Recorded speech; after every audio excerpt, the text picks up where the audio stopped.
तुम्ही आणलं का? मी आणलंय तुम्हाला, नीट आठवा.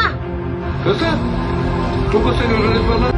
स्वतः श्रीपाद श्री वल्लभ आले होते ती एसटी घेऊन.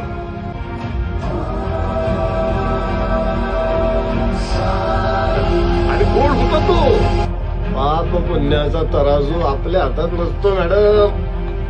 अर पैसे पडले.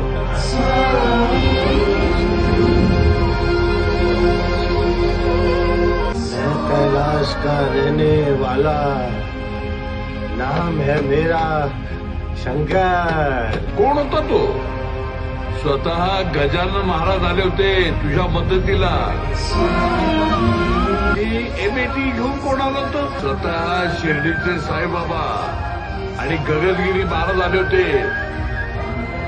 ज्याच्या मनात कधीच कोणाबद्दल कुठलं पाप आलं नसेल, ज्यानं कधीच कुणाचं काही वाईट केलं नसेल, त्या प्रत्येकाला मी दिसेन